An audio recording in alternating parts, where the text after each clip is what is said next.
High বন্ধুরা, বানিয়ে নিন মুগ ডাল দিয়ে ভুনা খিচুড়ি। পোলাওয়ের চাল আর মুগ ডাল দিয়ে আমি একটা ভুনা খিচুড়ি বানিয়ে নেব খুবই সহজভাবে। মজাদার এই রেসিপিটি, আর সাথে থাকবে মাংস ভুনা। তো শীতের দিনে খিচুড়ি সবারই অনেক ভালো লাগে খেতে। ঝটপট বানিয়ে নিন এই রেসিপিটি দেখে। এই রেসিপিটি দেখতে হলে পুরো ভিডিওটা সবাই দেখবেন। দারুণ মজাদার এই রেসিপিটি, দেখতে থাকুন। প্রথমে নিয়ে নেব আমি মুগ ডাল 250 গ্রামের মতো। ডালটা 2 মিনিটের মতো ভেজে আমি দিয়ে দেব হাফ কাপের মতো পানি। স্বাদ মতো লবণ দিয়ে আমি ডালটা সিদ্ধ করে নেব। ডালটা পানিটা শুকিয়ে আসলে নামিয়ে নেব। ডালটা আমার 50% সিদ্ধ হয়ে গেল, এখন আমি নামিয়ে নেব।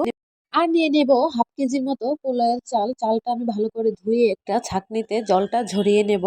চুলে একটা কড়াই বসিয়ে দেব, দিয়ে দেব পরিমাণ মতো সাদা তেলে 1 চিমটি আস্ত জিরা, 2টি শুকনো মরিচ ফোড়ন দিয়ে দিয়ে দেব হাফ চামচের মতো আদা, 3-4টা কাঁচামরিচ আমি ছেঁচে দিয়ে দেব ফোড়নে। আর দিয়ে দেব 1 চামচের মতো রসুন ছেঁচা, দিয়ে ভালো করে নাড়িয়ে দিয়ে দেব ধুয়ে রাখা পোলাওয়ের চাল। চালটা আমি ভালো করে ভেজে নেব। চালটা ভাজা হয়ে গেলে আমি দিয়ে দেব সিদ্ধ করে রাখা মুগ ডালটা। মুগ ডালটা দিয়ে আমি দিয়ে দেব ধনিয়া জিরার গুঁড়া 1 চামচের মতো। তারপর ভালো করে চাল ডালটা একসাথে আমি মিশিয়ে নেব।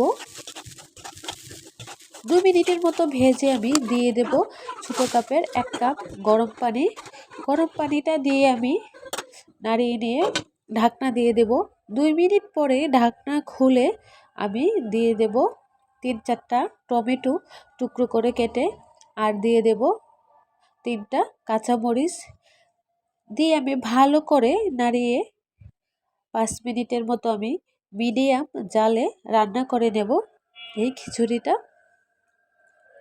আমার আর পানি লাগবে না, এখানে পরিমাণ মতো পানি আছে, যেটা দিয়ে আমার খিচুড়িটা ভালোভাবে পারফেক্ট সিদ্ধ হয়ে যাবে। তো আমি আবারও এটা ঢাকনা দিয়ে বসিয়ে রাখবো চুলায়। তারপর 5 মিনিট পরে আমি ঢাকনা খুলে দিয়ে দেব কিছু ধনিয়া পাতা কুচি ও পেঁয়াজ বেরেস্তা করে রেখে দিয়েছিলাম। সেই পেঁয়াজ বেরেস্তাটা আমি উপরে ছড়িয়ে দেব, দিয়ে আমি ঢাকনা দিয়ে দেব আবারও। আমি খিচুড়িটা এখন নামিয়ে নেব আর আমি পরিবেশন করে নেব।